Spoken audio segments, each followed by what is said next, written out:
Minha família não poderia fazer, mas eles fizeram. Eles me pegaram no colo, me tiraram da morte. Por isso eu tinha que vir gritar com vocês: Hosana, vitória de Deus.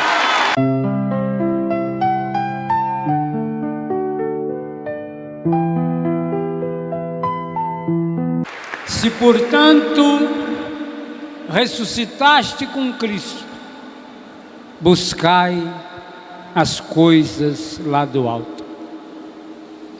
Se nós queremos, e nós queremos, celebrar a vitória de Deus em nossa vida, nós precisamos trilhar por esse único caminho: buscai as coisas do alto. Quer ser feliz? Buscar as coisas do alto. Essa é a grande palavra que o Senhor quer trazer para nós, e que pôs no meu coração quando eu fiquei angustiado num dos determinados desses muitos dias dessa enfermidade que já vai para um ano. E eu pensava: meu Deus, essa doença me tirou tudo. Eu não consigo mais andar sozinho. Estava numa época como agora que não ando sozinho. Eu não enxergo direito. O olho direito eu sou cego. Estou cego momentaneamente. Do olho esquerdo enxergo uns 40%, 50%. Eu não prego mais. Eu não estou mais na minha comunidade. E veio no meu coração: ai de mim se não evangelizar. Disse: meu Deus, mas ai de mim.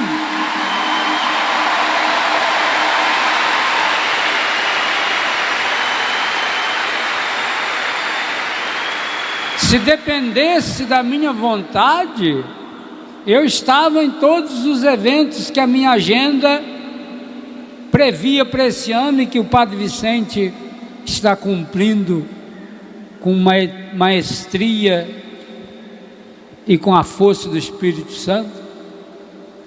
Mas não depende de mim. E assim veio no meu coração: mas tem coisa que você pode fazer. Talvez o encardido tenha lhe tirado as pernas, tenha lhe tirado a disposição física e até a autorização de ir e vir, porque eu dependo dos médicos. Mas Deus lhe deu o dom de escrever. Escreva!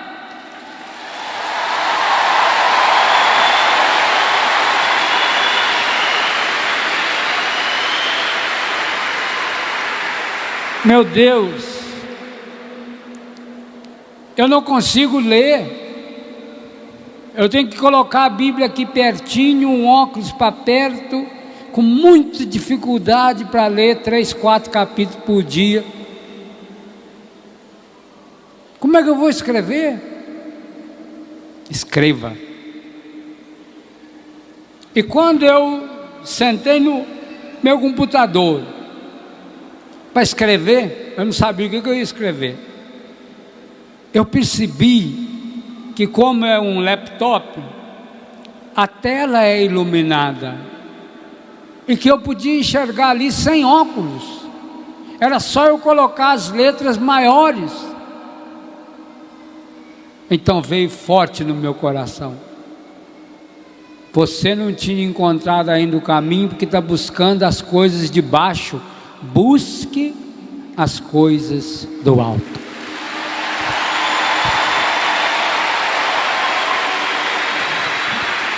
Deus faz cumprir os nossos planejamentos. Tu gosta de dizer isso? Quando nós temos a meta, o propósito voltado para Deus,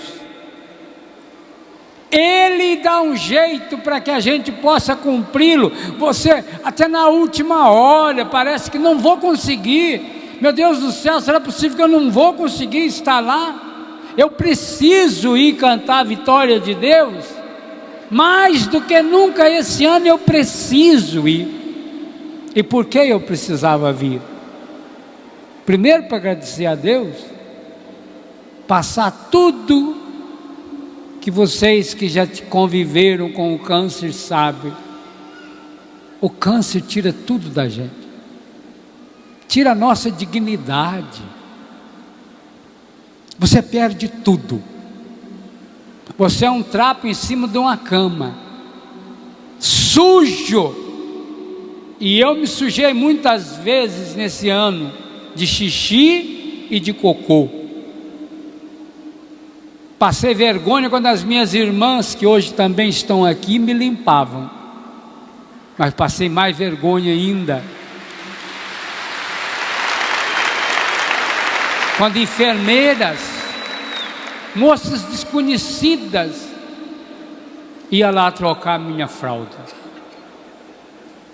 Você perde tudo. Você perde o autodomínio, mas sobra a fé. Essa ninguém tira, nem o encardido tira. Quem tem fé perde tudo, mas não perdeu nada, porque a fé, fundamento da esperança, certeza a respeito daquilo que não se vê, ela nos projeta. E mais do que isso, quando a gente está mais cansado, mais dolorido, quando está mais difícil, e eu passei momentos difíceis, Gisela mesmo me contou que Dr. Roque chegou um dia em casa chorando, porque achava, Padre Léo não sai dessa. Padre Léo não sai mesmo, mas Deus me tirou. Vocês vão ter que me aguentar muito ainda.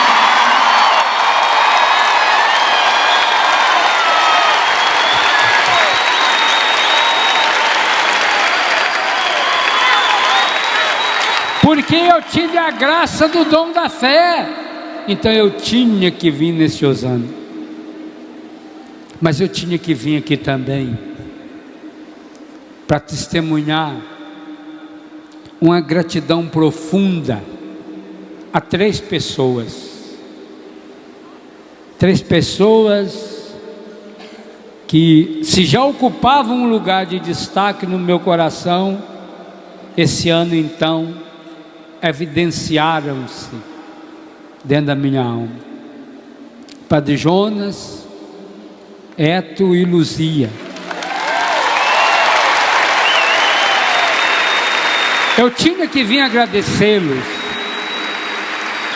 porque das muitas graças que eu tive, e eu tive muitas graças com o câncer, até pensei em escrever um livro, as graças que o câncer me deu, mas achei que muita gente não ia entender, achando que eu quisesse fazer graça, mas não era de engraçado, era cheio dessa graça. Eu tive a graça de ficar doente na casa deles, e desde aquele primeiro instante, eles me pegaram no colo, e ao longo desse ano me carregaram, fazendo aquilo que a minha comunidade não podia fazer, que a minha própria família, que está quase toda aqui, Ziza, você também está aqui, viu? Do coração, minha família não poderia fazer, mas eles fizeram. Eles me pegaram no colo, me tiraram da morte. Por isso eu tinha que vir gritar com vocês, Osana, vitória de Deus.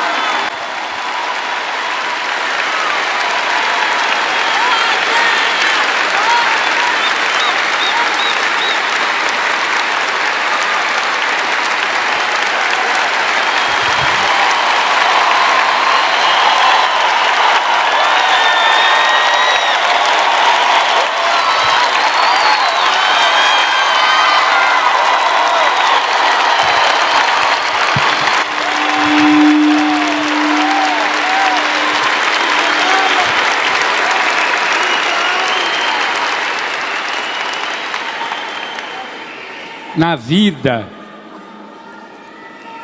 vida só é derrotado quem não tem verdadeiros amigos e quem não tem Jesus. E quando nós temos amigos que são amigos de Jesus, então a nossa vida, ela ganha um novo sentido. E por mais pesado que a gente esteja, pelo peso da dor e da doença, a gente ainda aspira buscar essas coisas do alto. O que eu estou falando para vocês são coisas do alto, coisas que somente quem experienciou aquilo que vem do alto, porque a palavra diz com muita clareza para nós: vocês estão mortos. Eu estive morto, fisicamente falando morto, converso com o Dr. Roque, clinicamente falando, estava à beira da morte. Mas a palavra diz: vossa vida está escondida com Cristo em Deus. E aí, meus irmãos, essa morte não é como a morte da dona Josefa, mãe do Padre Jonas, a morte que gera vida, a morte do meu pai, que temos absoluta certeza, e o Padre Jonas proclamou isso no dia da sua missa de corpo presente, está na glória de Deus. Essa morte de que fala não é o Evangelho, é um dos textos mais antigos do Novo Testamento, a carta aos Colossenses. Essa morte é morte de morte, da pessoa que vai perdendo tudo, perdendo a esperança, perdendo a fé, que não acha uma luz que ilumine a sua noite escura, como de forma tão fabulosa nos falava Padre Jonas nessa manhã. Obrigado, Padre, por ter partilhado conosco a sua noite escura. Cada um de nós já tivemos muitas dessas noites. Muitas vezes não soubemos saborear essa noite escura. Eu disse logo no início da minha enfermidade, para todos aqueles que se aproximaram de mim: eu não quero perder um minuto dessa doença. Eu quero aprender tudo que Deus tem para me ensinar. Por que que veio essa doença, eu não sei, mas para que eu sei. É para fortalecer a minha fé, é para que eu seja um sacerdote mais santo que eu não estava sendo.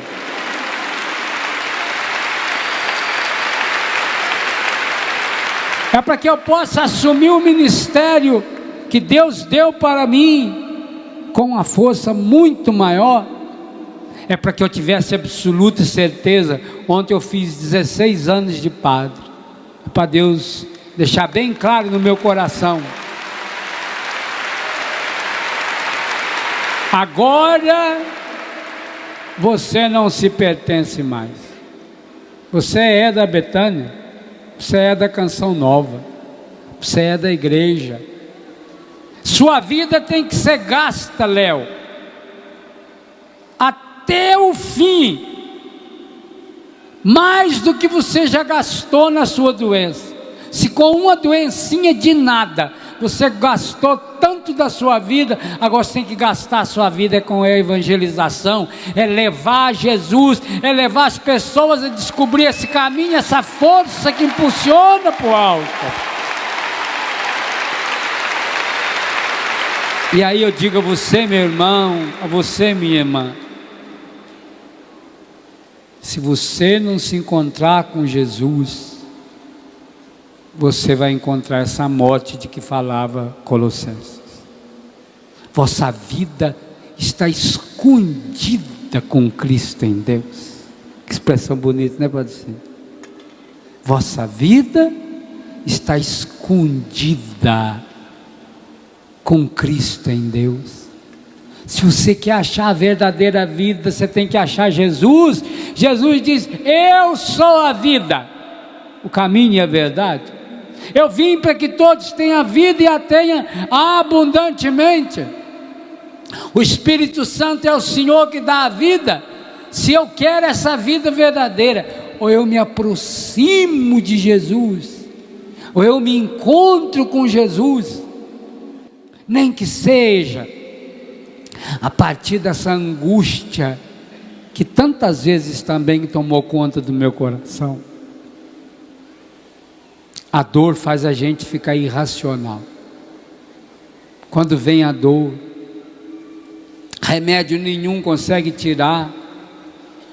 Quantas vezes, teve um dia eles puseram do meu lado no hospital uma máquina, ligada na minha veia, uma maquininha, e aquela máquina era ligada a um saco plástico cheio de morfina. Então me falaram, cada vez que doer você aperta. Aí o médico depois veio ver, e aquela máquina lá é de computador, não tem jeito de enganar eles. Eu tinha apertado 129 vezes, não passava dor, morfina não passava dor. Nessa hora, é o suspiro da alma que diz: Jesus, Jesus, Jesus. Você não consegue nem terminar. Jesus, tem piedade de mim. Jesus, Jesus.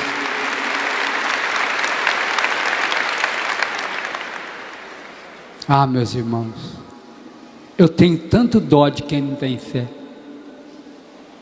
Eu tenho tanto dó de quem não encontrou Jesus ainda. Esse é doente, esse é pobre, esse é o mais miserável dos seres humanos, porque não tem nada.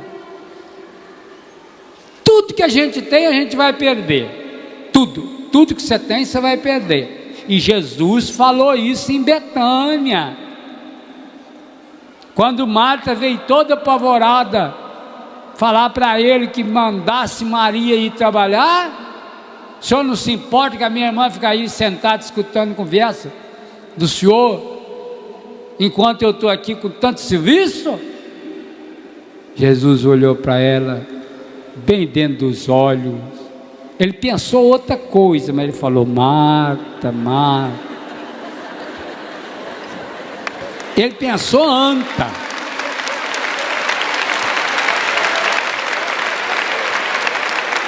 Marta, Marta, tu te inquietas por muita coisa, tu te preocupas à toa.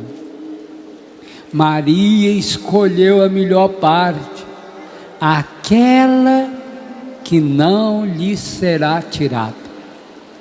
Se é aquela, e se o pronome está no singular, é só ela. Então é a única coisa que não nos será tirada. Todas as outras coisas nos serão tiradas. Nós vamos perder tudo. Eu que já não tinha muita coisa, perdi quase tudo ao longo desse ano. Eu fico com pena de quem tem muito para perder. Tem que sofrer muito para perder tudo. Eu tenho dó. Eu já tinha dó de gente feio. Agora eu tenho dó para valer mesmo é de quem não tem Jesus. Porque quem não tem Jesus não tem nada, nada, nada, nada.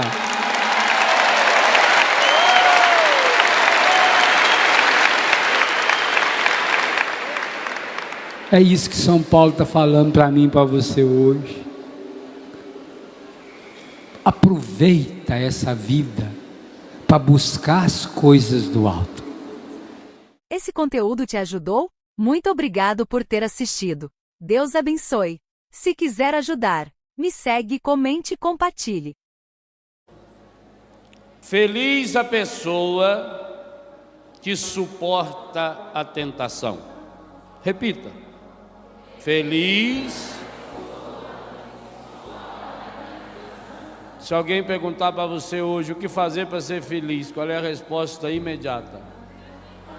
Suportar a tentação. Porque depois de sofrer a provação, receberá a coroa da vida. Preste atenção em cada palavra aqui. Depois de sofrer a provação, receberá a coroa da vida que Deus prometeu aos que o amam. Ninguém, quando for tentado, diga: é Deus quem me tenta. Olha que ordem séria de Tiago. Ninguém, quando for tentado, diga: é Deus quem me tenta. Deus é inacessível ao mal e não tenta ninguém. Vamos repetir?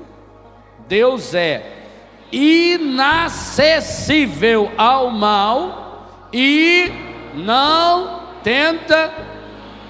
Eu falo, vocês completam. Deus é inacessível ao mal e não tenta ninguém. Deus é inacessível ao mal. Cada um, versículo 14, é tentado pela sua própria concupiscência, que o atrai e alicia.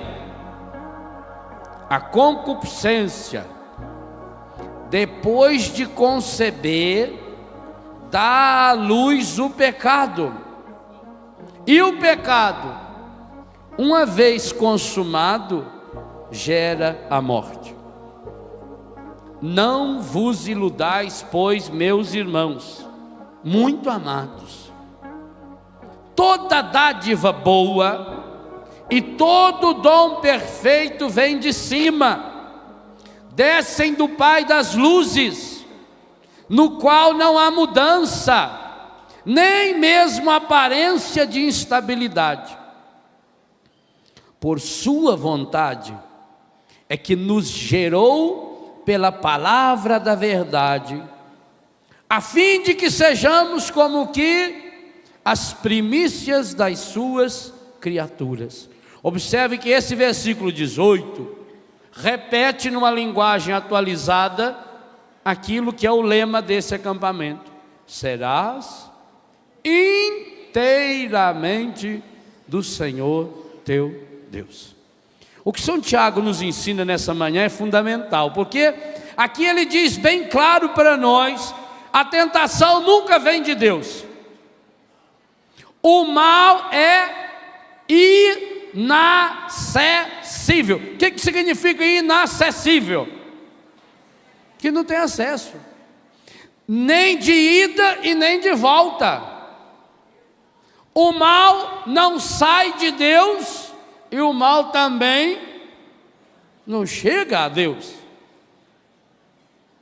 Quando algo de mal nos acontece, a palavra está dizendo isso categoricamente, acontece por influência do encardido, que consegue nos aliciar, que consegue nos seduzir. A concupiscência, depois de conceber, dá à luz o pecado. Olha o processo que ele está dizendo, que assim como acontece uma gestação, como um encardido não pode gestar um ser, como ele não pode gestar a vida, ele gesta o que não presta. Com que elemento ele gesta? Com a nossa fraqueza. Veja, para nascer um ser humano, isso está muito claro no meu livro Homens e Mulheres Restaurados, precisa-se de 3 elementos, ou menos de 2 elementos: o elemento humano, representado pelo espermatozoide masculino, pelo óvulo feminino, e o elemento divino, que se encontra naquele instante, no instante da concepção. Aliás, é importante dizer uma coisa aqui, que às vezes vocês veem falar na televisão, que lá não sei aonde tem um grupo de psicólogos cristãos que conseguiu conversar com o feto enquanto ele ainda era espermatozoide. Isso é espiritismo puro. O ser humano só passa a existir quando? Quando o espermatozoide e o óvulo se encontram. Fora isso, meu irmão, minha irmã, não tem nada da doutrina da nossa igreja. É puro espiritismo. Quem conversa com o espermatozoide, bom, o nível da conversa você já sabe qual pode ser. Eu vi uma psicóloga falando, não, porque nós fizemos uma regressão na pessoa e conversamos com ela quando ela ainda era um espermatozoide. Ixi Maria, a senhora está ruim mesmo, hein? Ao nível da conversa onde chegou. É preciso que o ser humano exista. E o ser humano passou a existir quando? Quando o óvulo foi fecundado pelo espermatozoide. E naquele momento Deus colocou a alma.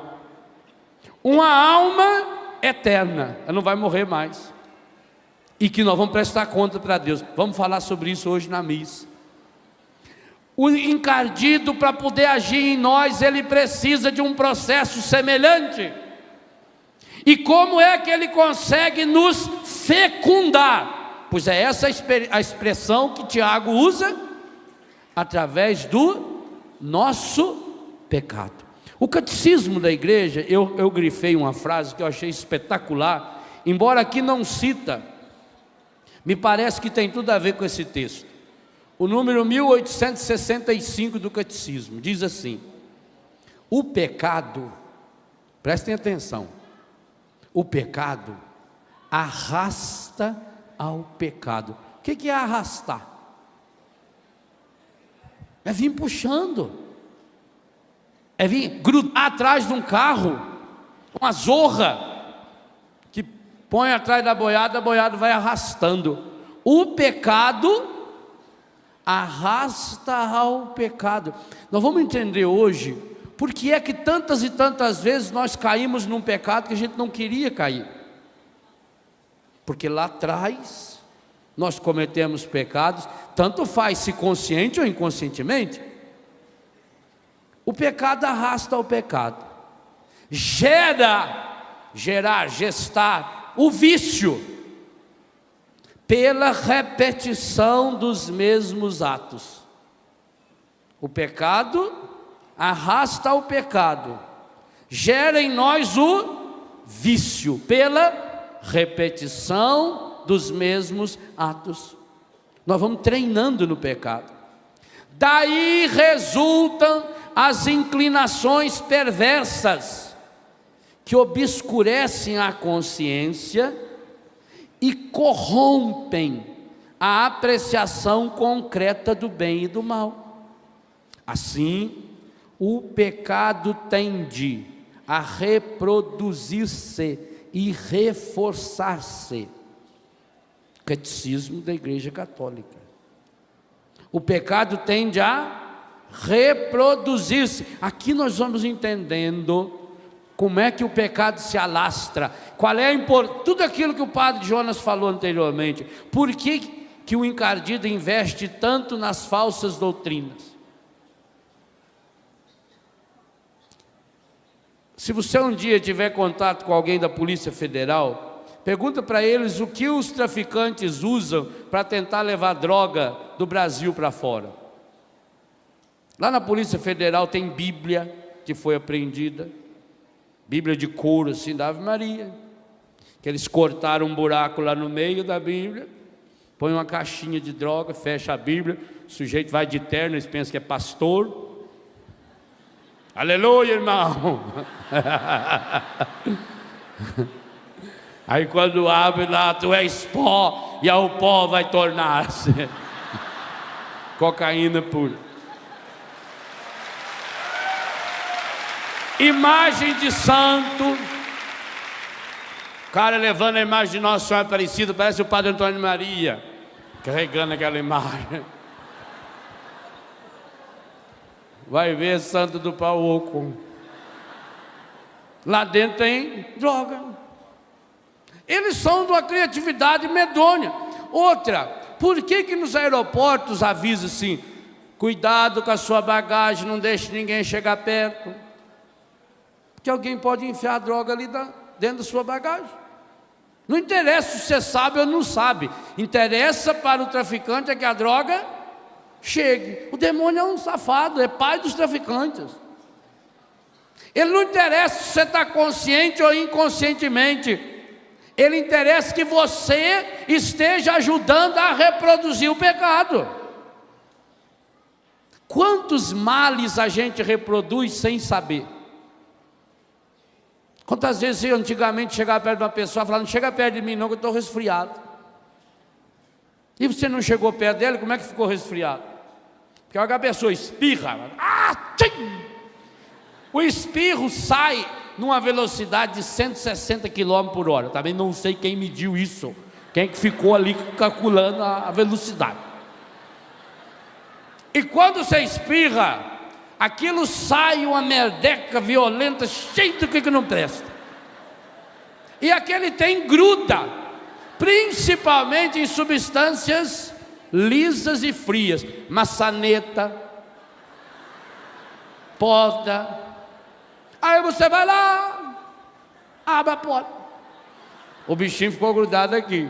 Aí você tem aquela coceira no zóio, a mucosa entra, passou para você, você não sabia.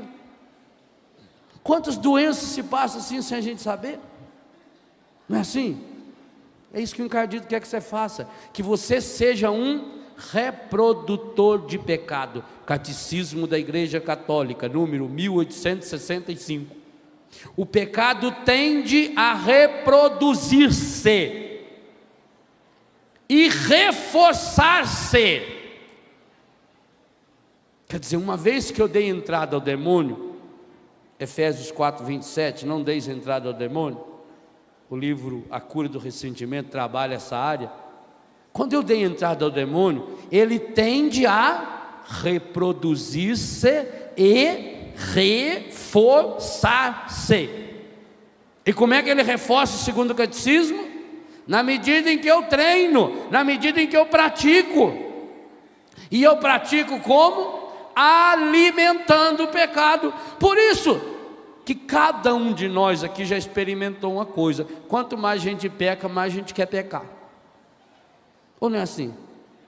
A não ser que você já seja santo de ontem lá, já me dá a bênção.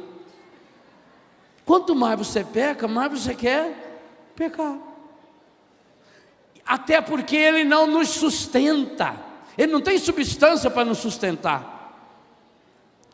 Por exemplo, se você de manhã, a hora que você estiver com fome, ao invés de comer um alimento com fibra, um alimento salgado, você comer um doce, uma hora depois você vai ter que comer outro doce. Mais uma hora depois vai ter que comer outro doce. E aí você come pouco, porque não aguenta comer tanto doce assim, enche um prato cheio de doce. Só se for arroz doce que a minha mãe fazia, a gente comia aquele pratão que ela fazia. Às vezes a gente economizava, dividia assim no meio do prato, né? Essa parte para o almoço, economizava. Então você come um pouquinho, mas logo quer comer mais, e mais, e mais, porque não sustenta.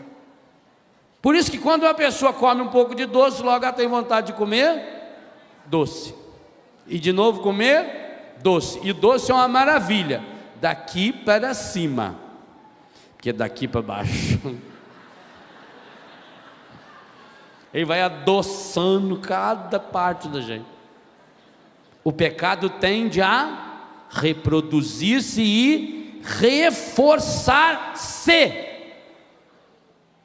Olha bem, o seu catecismo está te ensinando um segredo fundamental na nossa luta contra o encardido. Embora não possa destruir radicalmente o sentido moral. Vejam bem, esse texto que nós estamos lendo de São Tiago, nessa manhã está querendo nos ensinar uma coisa muito importante. Além dessa influência terrível, dessa influência maligna, que o demônio hoje procura, de todas as formas possíveis e imagináveis, especialmente através das falsas doutrinas e das falsas religiões, ele também cria artimanhas de viver em mim e em você. E nós, meus irmãos, perdemos um pouco a consciência de que nós estamos em combate espiritual profundo, de que nós estamos em guerra, mas nós não estamos trabalhando com força suficiente para isso, e deixamos algumas áreas da nossa vida que são portas abertas para a ação maligna.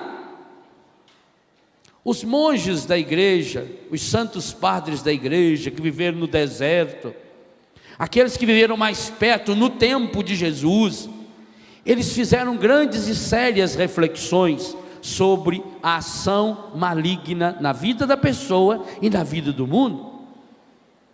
E penso que nós precisamos recuperar aquilo que é a experiência da igreja e que a palavra de Deus nos mostra de modo tão explícito.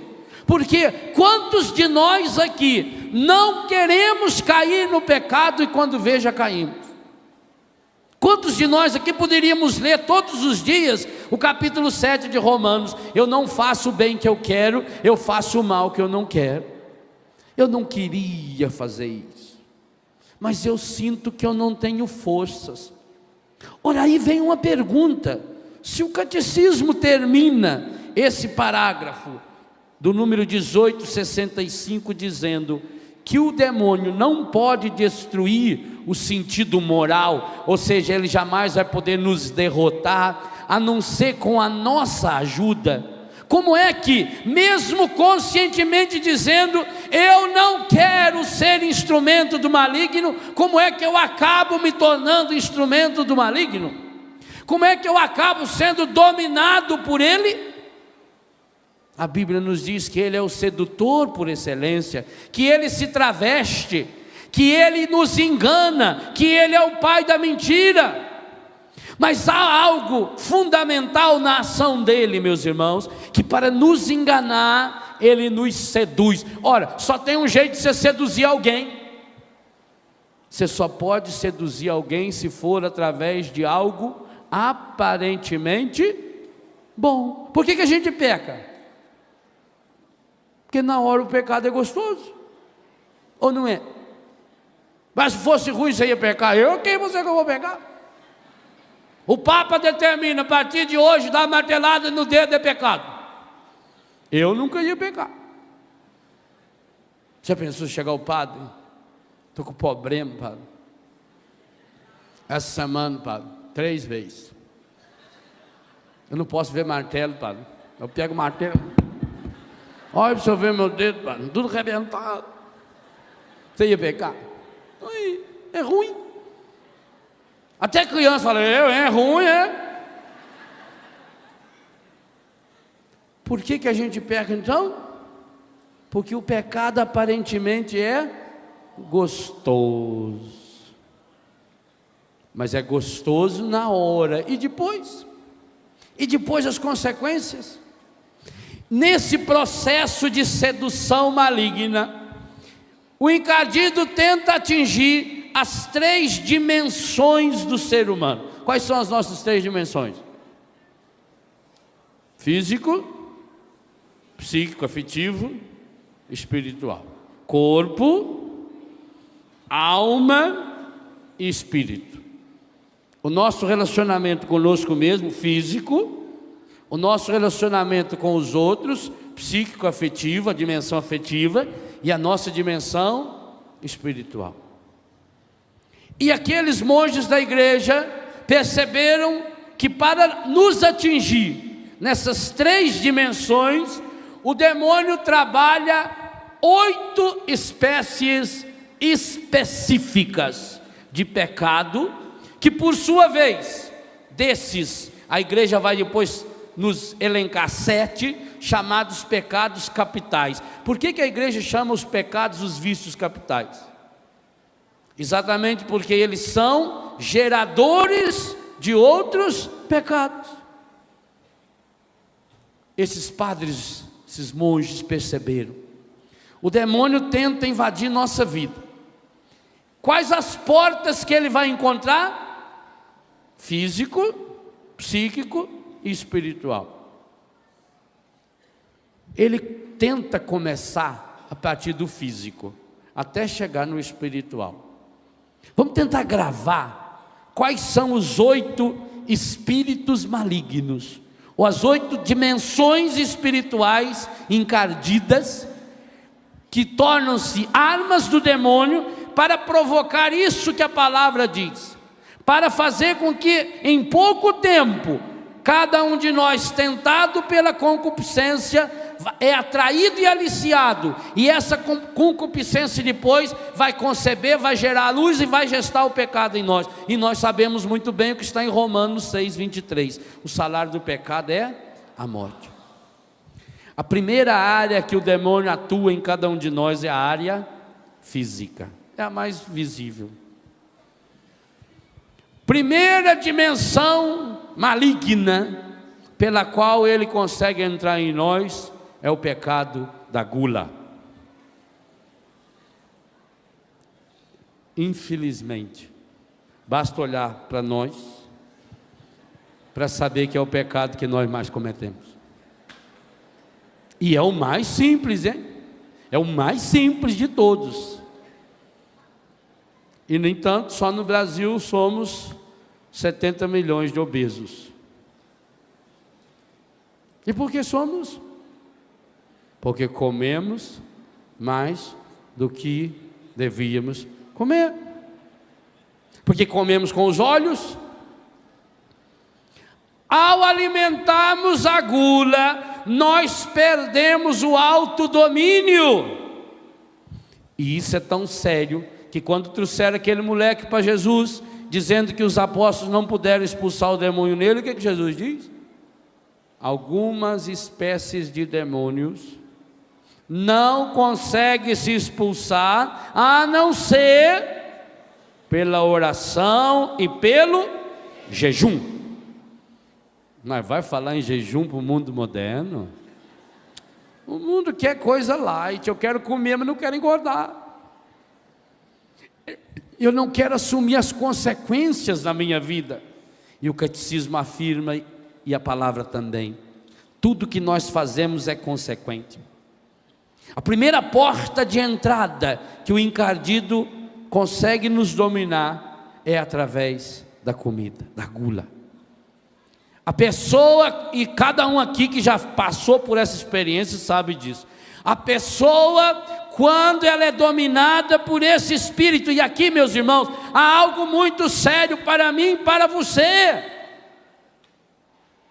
Quantos de nós não conseguimos viver a temperança, o tanto quanto, exatamente porque pela porta da gula o encardido passou a nos dominar. E ao nos dominar pela gula, ele não vai ficar só nela, porque está escrito no catecismo que o pecado tende a reproduzir-se e reforçar-se. Ao entrar em nós pelo pecado da gula, pelo vício capital da gula, ele vai atingir também as demais dimensões da nossa vida. Então, primeira manifestação encardida com a qual ele nos ataca. O primeiro grande ataque do encardido para nós chama-se gula. Depois, na hora que a gente for fazer oração de renúncia, será que você vai ter coragem de renunciar? Pensa. É muito fácil renunciar a um espírito que mora lá não sei aonde. Mas eu estou falando para você começar a renunciar a um espírito que está aí, ó. É só olhar para mim. Olha aqui quantos encardidinhos já tem deitado aqui. Ou não? Padre, não sei porque que eu sou gordo. Não! Vai lá na Etiópia para você ver lá, você vai saber. Vai lá, você vai ver miserável, gordo. Tem? Então por que a gente é gordo? A gente é gordo porque a gente come mais do que... Ah, mas eu tenho um primo, padre. Nossa, só vê ele então. Eu tenho um primo que ele come 3 pratos e ele é magro. Eu só como 2 pratos, não sei porque que eu sou gordo.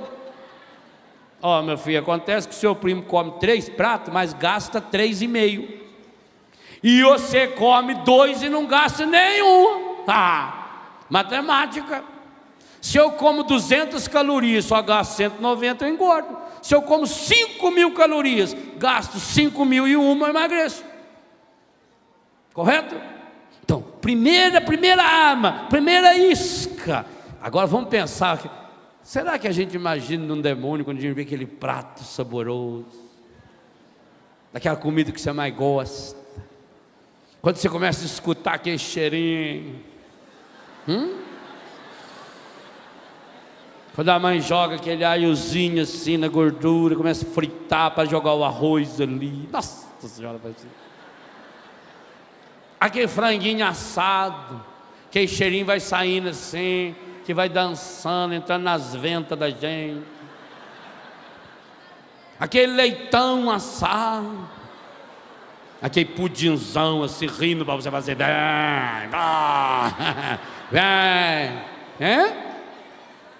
quase na hora do almoço, seu estômago começa a dar nó, você queria nem que fosse um pãozinho com salame. Quem pensa em pecado nessa hora? Olha o que o mundo oferece, gente. Qualquer lugar do mundo que você vai, esses restaurantes, você entra, você vai pagando por quilo. Come até não aguentar mais. Empanturra. Quantos de nós pecamos gravemente e abrimos uma porta para ação maligna num encontro? Porque como feito um condenado, perco a medida, como fora de hora. Então, o primeiro passo é o mais simples dos 8 demônios, né? E é fácil vencê-lo?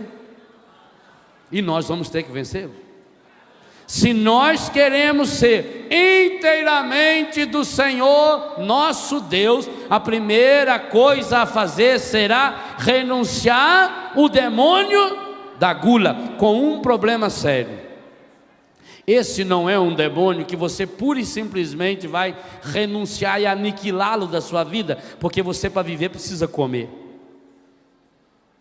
Essa vai ser uma luta contínua, essa vai ser uma luta constante. Nós precisamos chegar ao autodomínio. Por isso nós precisamos conhecer o inimigo. Qual é as armas que ele está usando para nos derrotar?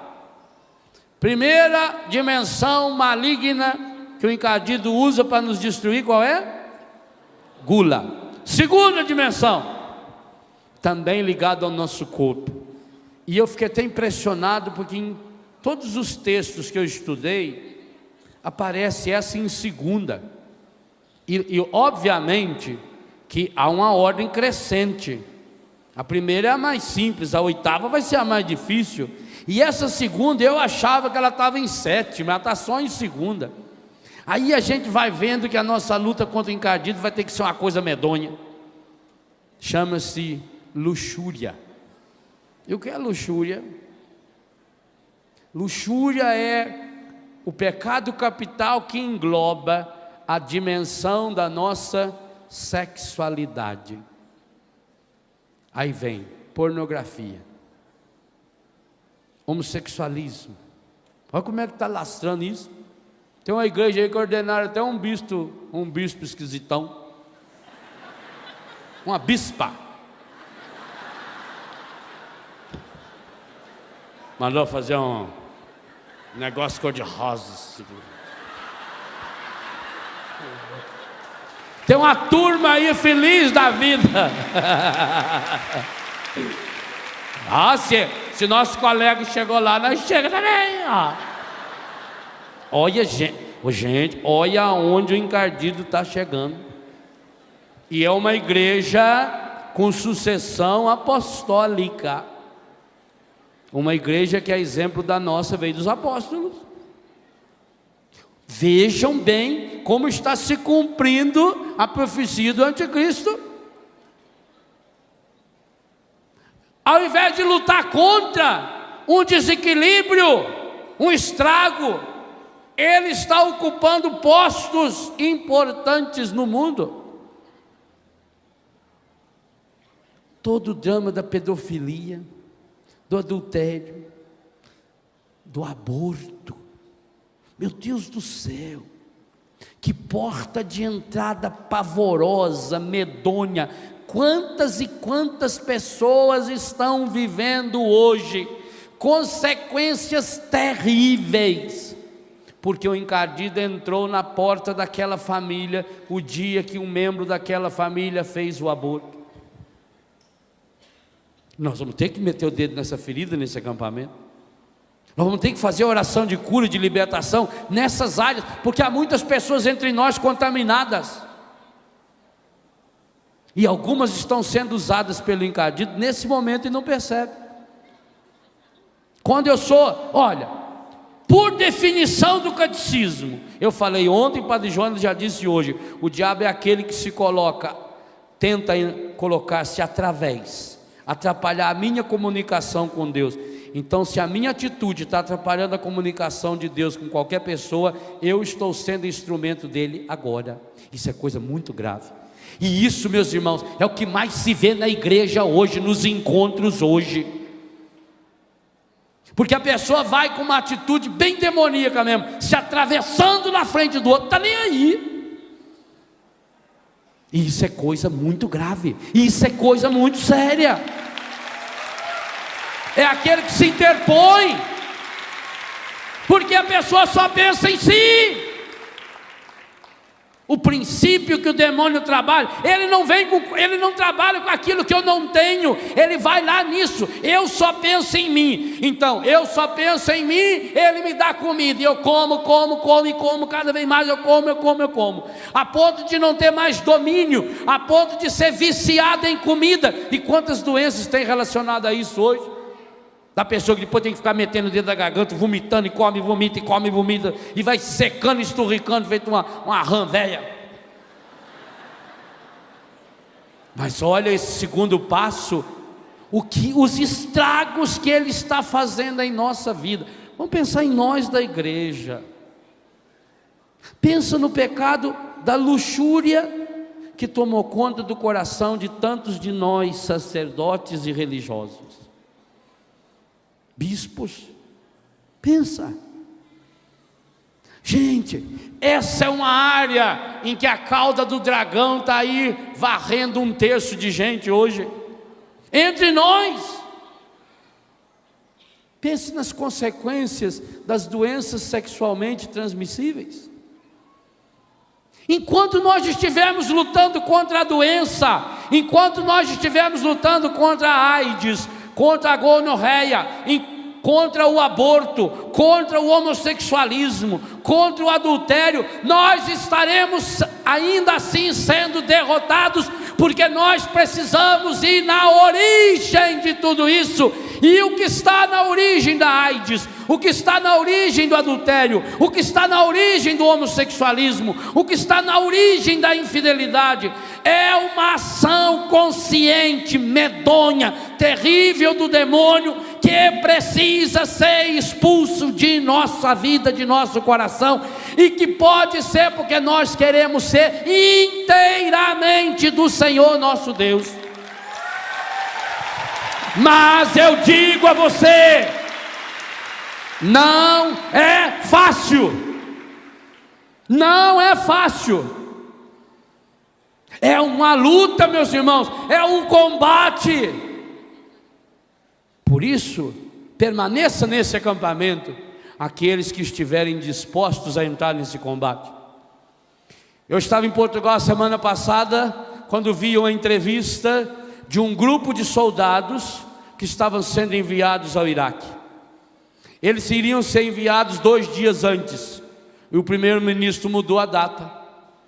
E no lugar em que eles iam ficar lá, não sei se já no Iraque, é exatamente aonde soltaram aquela bomba que morreram aqueles italianos.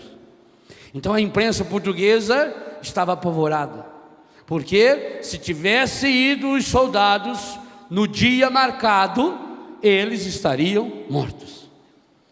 Então vocês imaginam o clima naqueles dias. Semana passada eles estavam lá enviando os soldados. E aí a imprensa ia entrevistar aquelas pessoas. Então tinha um soldado lá, sei lá, um sargento, que é uma autoridade já, despedindo da família, a mulher chorando, o menino chorando. E aí foi perguntar para ele: o senhor não está com medo? O senhor não está preocupado em saber que a bomba caiu lá onde o senhor ia ficar? Que o senhor está... Disse: não, eu já estive no Timor-Leste, nós somos militares, nós sabemos os riscos que nós estamos correndo. Pois eu queria fazer uma pergunta a você, meu irmão, minha irmã: você sabe o risco que está correndo? Não responda ainda, por favor, porque muitos de nós não sabemos. Porque eu duvido muito, se tivesse feito essa propaganda lá na sua cidade, na sua paróquia, você é chamado a ir para um acampamento onde você poderá perder a sua vida, você viria? Quantos? Não respondam.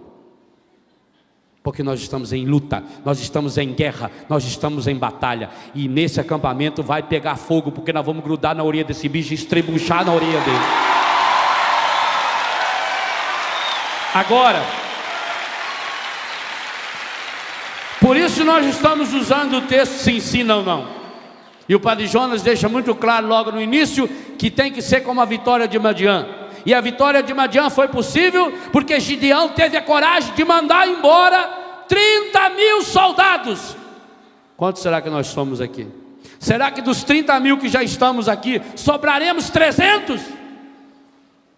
Pois os 300 que sobraram terão que lamber água feito cachorro. Aqueles que tiverem medo já pode sair, disse Gideão. E só ali 22.000 foi embora?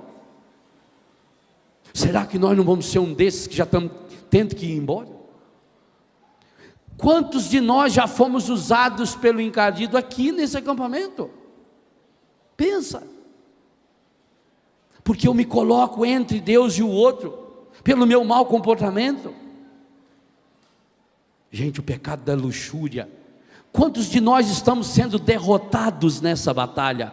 Eu estou falando no plural. Quantos de nós estamos sendo derrotados nessa área sexual? Quantos de nós temos vícios sexuais que ainda não conseguimos superar? Vícios do olhar, do falar, do ouvir, do fazer, sozinho, acompanhado. Quantos de nós estamos deixando rastros de morte? É terrível quando a gente toma consciência de que a gente foi usado pelo demônio para semear a morte no coração de alguém e que essa morte entrou pelo corpo da pessoa, através de uma doença que nós levamos para ela. E quantas pessoas, quando descobrem que estão com uma doença assim, com um problema assim, vem a revolta, vem a acusação, vem a briga, e aí briga com a pessoa. E é isso que o demônio quer. Uma das táticas dele é fazer a pessoa brigar umas com as outras. Pois eu digo ao Senhor, a você, o Senhor tem me mostrado isso com muita clareza. Mesmo quando pessoas já estiverem contaminadas, seja lá porque doença for, porque pecado for, porque vício for, se elas se unirem, está em Mateus 18, versos 19 e 20, onde 2 ou 3 se reúnem em meu nome, eu estou no meio deles. E se ele está no meio de nós, o encardido não chega nem perto. Então não interessa o problema, interessa que nós temos que deixar Jesus entrar no meio de nós. Mas o que é que provoca os pecados ligados à luxúria?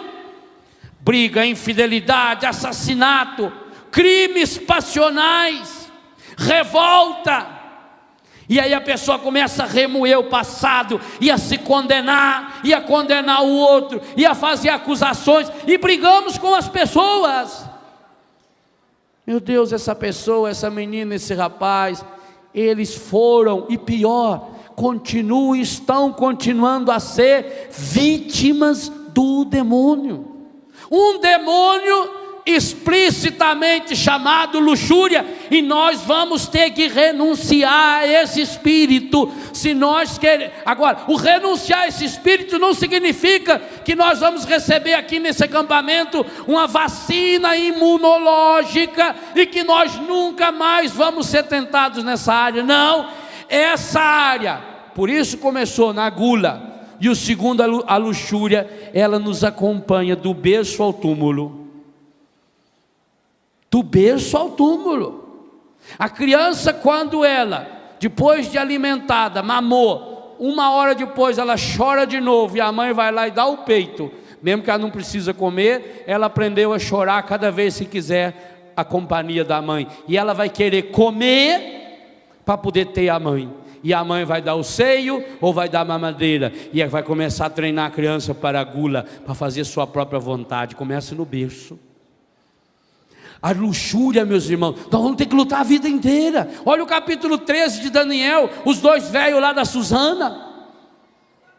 Não pense você, eu já estou com 40, com 50, com 70 anos, agora eu já estou, não, eu já passei essa fase. Não, porque aquilo que ele não puder fazer com você, porque talvez fisicamente você não tem mais essa tentação, ele irá através dos pensamentos, através do olhar, através da palavra, através da depravação. E é por isso que a gente vê hoje tanta gente velha, envelhecida pelo encardido. Eu tenho dito isso, quantas pessoas que o encardido não conseguiu pegar na adolescência, com droga, porque não existia naquela época, não conseguiu pegar na juventude com o espírito de prostituição, não conseguiu pegar na idade adulta com o roubo, e hoje está pegando a veiarada dos bingos. Não tenha dúvida, por isso aquela fachada bonita, linda, maravilhosa. E quantos homens e mulheres idosos estão se tornando velhos dentro dessas casas de bingo? O que tem? Eu vou lá jogar um pouquinho, vou me divertir, não faço mal para ninguém, não mato, não roubo. O que tem? Também deu, eu já estou aposentado mesmo, já estou. O que tem? O que tem eu comer a mais? Estou comprando com o meu dinheiro, não roubei de ninguém, o que tem eu comer? O que tem eu tirar prazer do meu corpo? Não foi eu que pedi para Deus para Ele pendurar esse negócio aqui em mim, nasceu, já estava aí. O que tem? O encardido é especialista em aconselhar coisas boas, só que na hora errada. Primeira coisa. Segunda coisa, ele nos aconselha coisas boas, só que com os argumentos errados. Terceira coisa, ele nos aconselha coisa boa, só que ele não tem medida, é exagerada. Comer é uma coisa boa?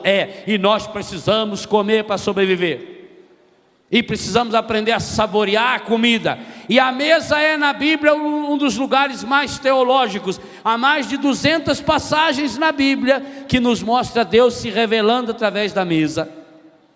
Mas por isso que ele vai aí, nesse lugar de comunhão, porque Jesus escolheu a mesa, para na mesa nos dar o seu corpo, sangue, alma e divindade na Eucaristia. O demônio escolhe a mesa também. Em primeiro lugar, para fazer da mesa o lugar da divisão da família, por isso que a família não senta-se mais à mesa. Em segundo lugar, para fazer da mesa o lugar do seu sustento, que ia te fortalecer, para que você possa resistir às ciladas do demônio, como lembra São Paulo aos Efésios no capítulo 6. Mas ali eu me torno mais fraco ainda.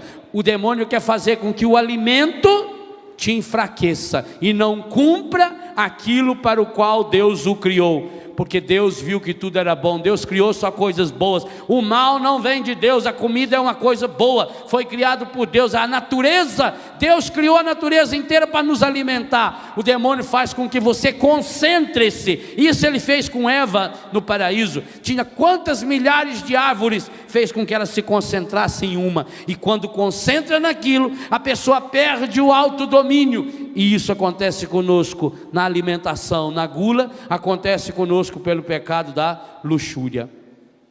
Terceira dimensão maligna que atinge o nosso corpo. Primeira qual é?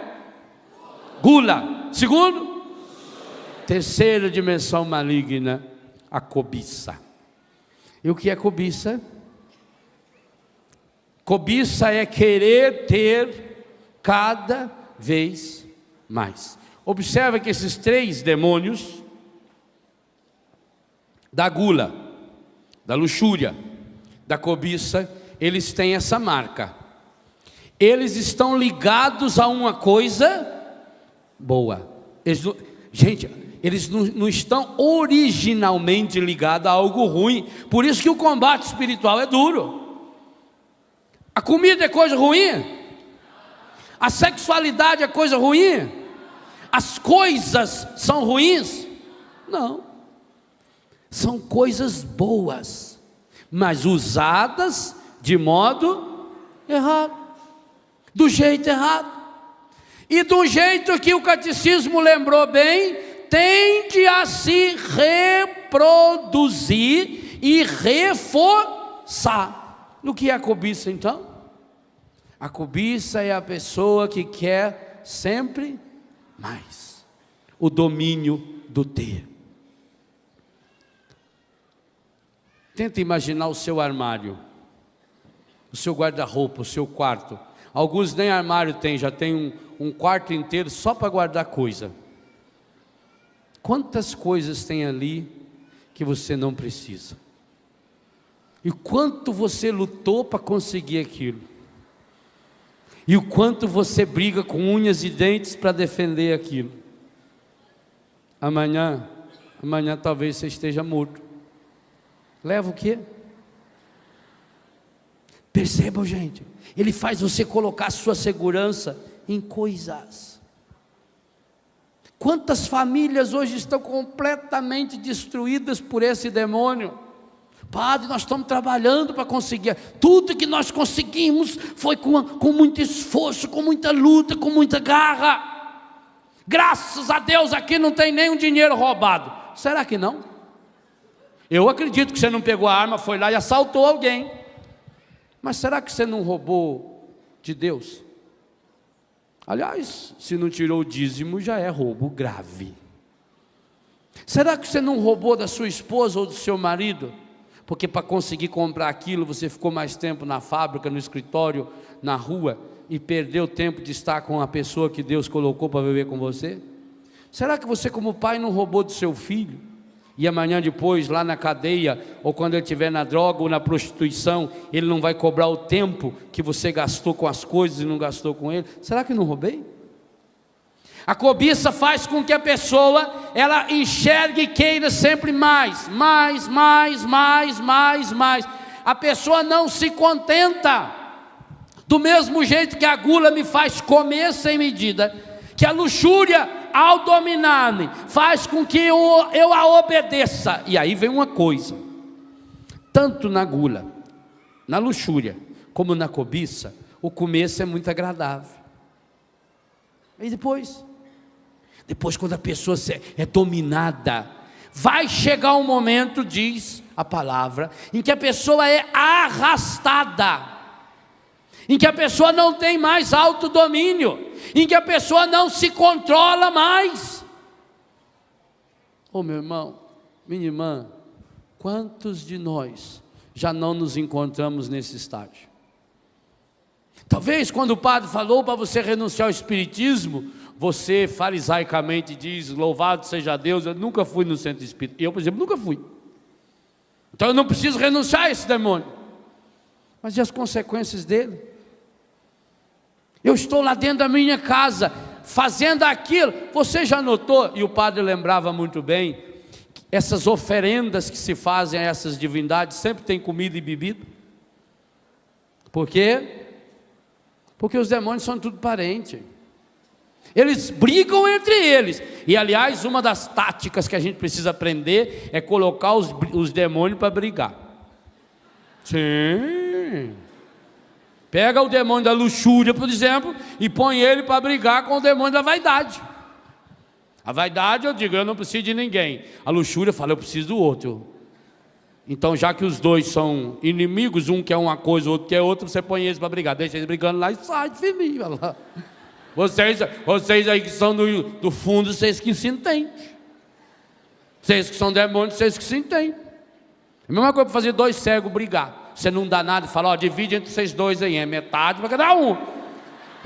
Aí não deu nada, o outro fica desconfiado. Você pegou nada, mas vai você. Cadê o homem? O homem falou que deu aí. Não deu nada. Faz os 5 demônios. O demônio tem que fazer assim com ele. Não dá nada para ele e põe eles para brigar. O meu sonho é que amanhã na missa de encerramento a gente já conseguisse ter botado para brigar os 8 pelo menos. Não é? Deixa eles brigando. Deixa eles se atacando. Mas vou dizer uma coisa para você, meu irmão. Eu não posso iludir você. Não adianta eu iludir você. Você sabe por experiência, igualzinho eu sei por experiência. Essa luta é terrivelmente difícil.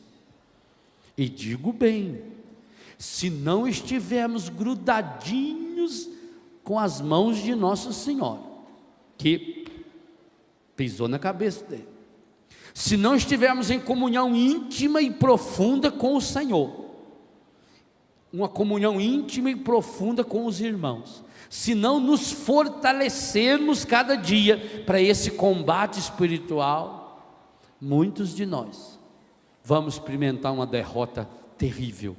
E, diga-se de passagem, alguns de nós já estamos experimentando. Alguns de nós já sabemos o quanto somos dominados pelo demônio da gula, pelo demônio da luxúria, pelo demônio da cobiça. É a pessoa que não se contenta, que quer sempre mais. E o mundo sabe disso. Esses demônios atuam diretamente na carne, portanto, eles são especialistas em mundo. Esses demônios hoje estão por trás das grandes empresas de comunicação desse planeta. Esses 3 demônios aparecem em todos os capítulos de toda a novela que você assistir. Todos, sem nenhuma exceção. É o tripé do encardido. Em todos os grandes programas de televisão do mundo, o tripézinho está lá. Ou oferece comida, e veja, como por trás está uma coisa boa, o convite, por exemplo, para comer junto é uma coisa maravilhosa. Como por trás está uma coisa boa, até uma necessidade espiritual do ser humano, que é a comunhão dele física com outras pessoas. Como por trás está uma ideia boa do progresso, do crescimento, que a pessoa precisa crescer cada vez mais, porque é a imagem e semelhança de Deus, e tudo que Deus criou é lindo e maravilhoso. Esse tripézinho vai nos seduzindo, lentamente, devagarinho, devagarinho, devagarinho, devagarinho. Eu queria convidar você agora a parar, fazer o que você estiver fazendo. Se você estiver caminhando, queria convidar você a parar. Queria convidar você a fechar os seus olhos e fazer o mais profundo silêncio que o seu coração e a sua boca conseguir. E eu queria que você retomasse aqui, aproveitando até essa comunhão de santos que nós estamos vivendo, esse lugar santo. É por isso que Deus nos trouxe aqui nesse lugar santo, para nos fortalecer.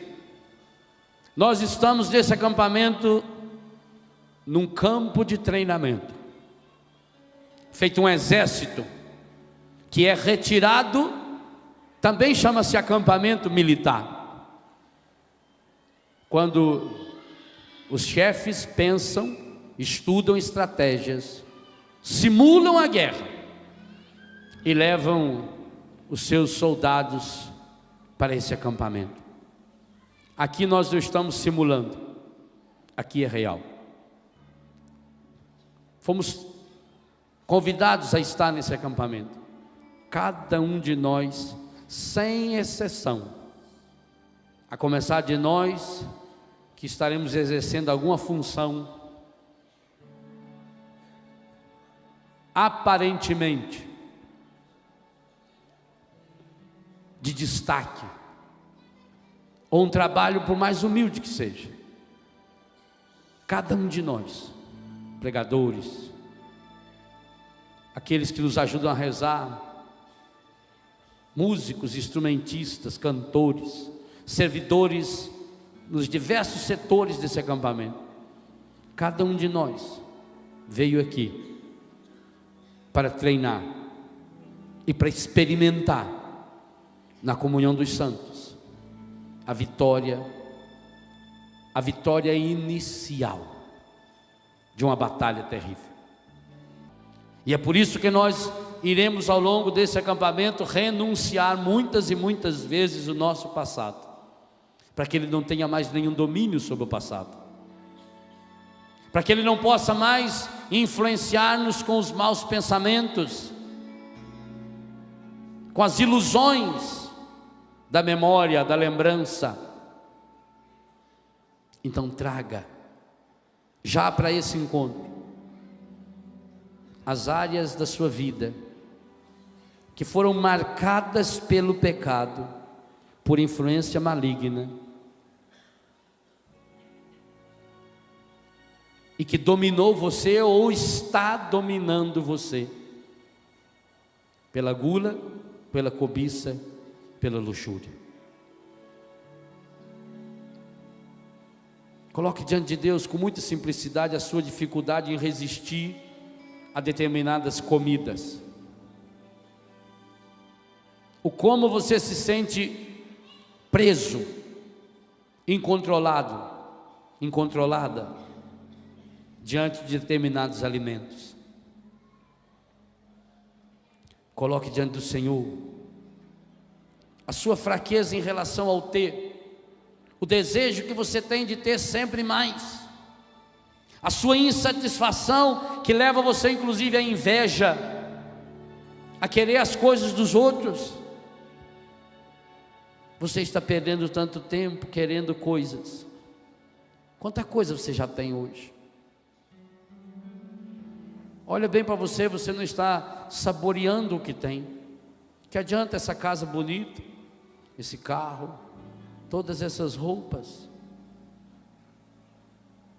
Olha no que o demônio está transformando você. Mas mete o dedo nessa ferida dolorida, porque atinge cada um de nós, e que vem dominando nossa vida pelo espírito da luxúria. Quantos de nós hoje somos dominados pelo espírito do adultério, da impureza, impureza do olhar, do ouvir, do falar, a nossa impureza no vestir, a sensualidade que procuramos trazer à flor da pele, o espírito de sedução. Quantas meninas e rapazes, senhores e senhoras, dominados pelo espírito do adultério, dominados pelo espírito do homossexualismo masculino e feminino. Quantos que chegaram ao fundo do poço e, dominados de tal forma na sua sexualidade, acabou permitindo a entrada do demônio em seu próprio corpo, ao cometer aquele aborto, talvez para defender a família, talvez pela vergonha, tomou aquele remédio, mandou buscar aquele comprimido. Pessoas que usaram objetos, agulhas de crochê, para assassinar o filho dentro da própria barriga. Resolveu aquele problema, conseguiu tirar o filho, que era aquele incômodo ali de dentro, mas ali tirou o filho e deixou entrar o demônio, que hoje, nesse espírito terrível da luxúria, está transformando você num objeto, numa coisa que se prostitui, que se joga nos lugares mais escuros, mais sujos. Olha no que ele está se transformando e transformando você. Se ele tende a reforçar-se, a reproduzir, olha o que você já foi capaz de fazer, levado por esse espírito da luxúria. Olha o fundo do poço que você se meteu. É um pecado insaciável. Quanto mais faz, mais quer fazer. E naquele momento você não teve mais controle. E quando você percebeu, você estava completamente dominado por um espírito de prostituição. Você que começou de um modo tão simples, vestindo aquela roupa que era um pouco mais sensual. E hoje, declare abertamente as obras das trevas em sua vida. Muitas pessoas entre nós foram dominadas pelo espírito da luxúria ainda na infância, porque foram abusadas sexualmente pelo pai, por um irmão, por uma irmã, por um tio, uma tia, pelo avô, e até pelo medo e pelo respeito, porque não podia, ninguém ia acreditar numa criança, e até pelo medo e o respeito do avô, do pai. Aquilo passou, você tentou esquecer, aquilo machucou muito você, mas você tentou esquecer, só que não esqueceu, porque também por descuido o demônio entra em nossa vida, e como é o pai da safadeza, da sem-vergonhice, aproveitou esse medo, esse descuido, e entrou dentro de você, e hoje você está sofrendo terrivelmente as consequências da luxúria, da gula, da cobiça, porque um dia você escondeu aquela ação maligna que fizeram contra você, e não adianta ficar olhando, rememorando esse passado, a não ser que seja na presença do Senhor Jesus, e é nessa presença que eu convido você agora a ir ficando de pé, como Maria aos pés da cruz. Nós começamos esse acampamento com Maria, e agora, na parte da manhã hoje, nós já renunciamos a toda a ação maligna das falsas doutrinas, ao espírito maligno que paira no mundo, porque é o príncipe desse mundo. Mas agora eu estou convidando você a começar a fazer uma renúncia muito pessoal, a renunciar às ações malignas que estão interferindo na sua vida, as áreas que você sente a dominação. Por isso ficamos nesses 3 espíritos malignos, que pelo nosso corpo acaba destruindo todo o nosso ser. E eu convido você agora a segurando firme na mão de Nossa Senhora, aquela que pisou a cabeça da serpente, dizer: Mãe de Deus, Mãe da igreja, venha em meu socorro, nessa luta que eu preciso travar, essa luta difícil, porque muitas e muitas vezes eu já perdi batalhas, e hoje estou feliz em saber que não perdi a guerra. Oh Mãe, as batalhas que eu perdi me deixaram esfolados e machucados, e hoje eu não consigo controlar a minha boca diante do alimento, eu como mais do que eu preciso.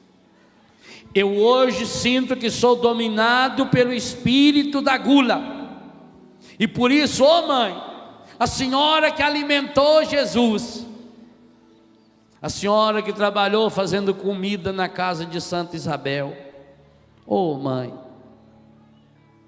põe sobre mim o seu manto de amor, feito a mãe que controla e vai dando a comida na boca na hora certa do seu filho. Hoje, Mãe, vem em socorro à minha fraqueza, porque eu, consciente e livre, estou renunciando ao espírito da gula. Em nome de Jesus Cristo, seu Filho, nosso Senhor, que morreu por mim, que jejuou por mim, e que no jejum do deserto venceu as ciladas do demônio, ao afirmar que nem só de pão vive o homem, mas de toda palavra que sai da sua boca. É grudado nas suas mãos, Mãe, que com Jesus, em nome dele, conscientemente, eu renuncio ao pecado da gula. Mas hoje também, Mãe, Tu que és a cheia de graça, toda de Deus, como começamos esse acampamento na festa da Tua apresentação pura ao Pai, olha para mim, Mãe, a Senhora teve nas mãos o seu filho ferido e machucado. Toma-me no início dessa tarde no seu colo, mãe. Eu também estou machucado. Machucado pelo espírito da luxúria, que gerou em mim o vício da masturbação, da pornografia, das leituras pornográficas, dos filmes, dos meus olhares prostituídos, dos meus ouvidos prostituídos. Mãe, o pecado da luxúria, o demônio da luxúria acabou gerando em mim o vício da impureza, que me leva ao adultério. Não consigo ser fiel à minha esposa, ao meu marido, e acabei me prostituindo. Mãe, toma-me hoje com as consequências da minha prostituição. A minha prostituição me levou, mãe, a essa gravidez indesejada, e eu acabei fazendo ou ajudando a fazer o aborto. Eu matei meu filho, eu ajudei a matar uma criança na barriga de sua mãe. Eu tirei dali aquele feto, mas aquele espaço foi ocupado pelo demônio, o demônio da luxúria, que a partir de então passou a dominar a minha vida, e eu passei a satisfazer os seus caprichos. E hoje, mãe, feito um bicho treinado, eu estou sendo pisoteado pelas patas sujas, pornográficas do demônio. E ele me levou a lugares terríveis, mãe, porque entrou em mim, nesse espírito de luxúria, o espírito encardido do homossexualismo, do lesbianismo. E hoje eu não consigo dominar esse vício, mãe. Mãe de Deus e da igreja, segura na minha mão, pois é em nome de Jesus, seu Filho, que eu renuncio, livre e conscientemente, ao vício e ao demônio da luxúria, com todas as suas consequências em minha vida. Inclusive agora eu quero renunciar, mãe, a essa enfermidade física, psíquica, afetiva e espiritual que eu carrego no meu corpo, a essa doença que entrou no meu corpo pela porta do adultério, da prostituição, do homossexualismo, do pecado, a essa enfermidade que está no meu sangue, mãe. Mãe de Deus e da igreja, o seu sangue foi o único sangue humano que teve seu filho. Peça a Ele, você que está aos pés da sua cruz, mãe, que caia agora no meu sangue uma gota do sangue de Jesus, e que purifique o meu sangue dessa enfermidade que eu estou carregando, mãe, que me envergonha, que me dói, que me machuca, principalmente sabendo que feri, que ofendi, que machuquei pessoas que eu amo tanto, mãe. E até isso, até nisso, até no amor mais puro que já tive da minha vida, percebo que por causa desse demônio da luxúria que entrou em mim na minha infância, na minha adolescência, quando eu fui estuprado, estuprada por alguém da minha família, pelo meu primo, a minha prima, por um adulto, pelo meu pai, pelo meu avô, hoje eu quero renunciar a esse espírito maligno, em nome de Jesus Cristo, seu Filho, mãe. Eu mando embora, eu o lanço hoje aos pés da cruz de Jesus, com o nome que Ele tiver me dominando, seja que nome for, eu renuncio. Mais do que isso, mãe, eu expulso agora do meu corpo, da minha mente, do meu coração, em nome de Jesus, espírito da luxúria, eu o lanço calado aos pés da cruz redentora de nosso Senhor Jesus Cristo, porque a partir de hoje, você não me domina mais.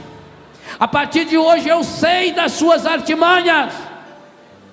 A partir de hoje, cada vez que você se aproximar de mim, espírito da luxúria, você será um derrotado, porque eu não vou enfrentá-lo sozinho, eu vou levá-lo aos pés da cruz do meu Senhor. Eu serei inteiramente do Senhor, meu Deus, eu pertenço ao meu Senhor. O sangue de Jesus Cristo está sendo derramado sobre mim e tem poder em minha vida, e você não tem mais poder em minha vida. Eu renuncio e o lanço agora, com todos os seus seguidores, com toda a sua legião, com todos os pecados que você conseguiu trazer para a minha vida. Eu o lanço agora, em nome de Jesus Cristo, meu Senhor, no sangue de Jesus. Sim, eu proclamo o senhorio de Jesus sobre minha vida. Eu proclamo o poder do sangue de Jesus em minha vida, em meu corpo, em minha afetividade, em minha sexualidade. Agora eu pertenço ao Senhor, eu pertenço ao Senhor, eu sou do Senhor, eu sou inteiramente do Senhor, meu Deus. E por isso eu mando embora espírito de gula, espírito de luxúria, espírito de cobiça, porque todo o meu ser pertence ao Senhor. Vai estendendo suas mãos, levantando suas mãos e proclamando o senhorio de Jesus em sua vida, especialmente nessas 3 dimensões que o demônio até hoje tentou derrubar você. Eu renuncio ao espírito maligno da gula, eu renuncio o espírito maligno da luxúria, eu renuncio o espírito maligno da cobiça e proclamo: Jesus Cristo é o meu Senhor, Jesus Cristo é o meu único Senhor, Senhor da minha boca, Senhor das minhas vontades, Senhor da minha sexualidade, Senhor da minha afetividade, Senhor do meu passado. Sim, hoje eu lanço aos pés de Jesus o dia em que o demônio entrou em minha vida, quando eu fui humilhado, quando criança ainda, eu fui estuprado, eu fui violentado, quando meu avô me tomou nas mãos, quando meu irmão, meu pai, quando alguém da minha igreja, um sacerdote, um professor, um adulto. Hoje eu renuncio e eu tomo posse em minha vida do poder de Jesus, do sangue de Jesus. Mãe de Deus e da igreja, interceda por mim, porque hoje eu estou tomando a decisão mais importante da minha vida. Eu estou nessa batalha. Eu sei, eu pertenço inteiramente ao Senhor. Ele é meu único Senhor, e a partir de hoje eu não permitirei mais que exerça sobre mim o domínio da gula, da luxúria e da cobiça. E por essas portas nenhuma ação maligna em minha vida, porque eu pertenço ao Senhor. Jesus é o meu Senhor, Jesus é o meu único Senhor. O sangue de Jesus me liberta de todo mal, de toda opressão, consciente ou inconsciente. Eu tomo posse hoje dessa certeza. Eu estou nessa batalha, eu estou nessa guerra, eu estou pronto. Aqui estou, Senhor. Toma todo o meu ser, Espírito Santo de Deus, fecunda todo o meu ser, inunda todo o meu ser agora, para que nessa luta, nessa batalha, eu sei que já sou o vencedor em Jesus. E o demônio sabe que ele é um perdedor, ele sabe que ele é o derrotado, ele sabe que ele é o mentiroso, pois hoje ele é derrotado em minha vida, no espírito da gula, da luxúria e da cobiça, aos quais, nessas dimensões, conscientemente eu proclamo: Jesus Cristo é o Senhor. Para a glória de Deus Pai, na unidade do Espírito Santo, por isso ao seu nome se dobre todo joelho no céu, na terra e nos infernos, e toda língua proclama: Ele é o Senhor, o meu Senhor. Eu pertenço inteiramente ao Senhor nosso Deus.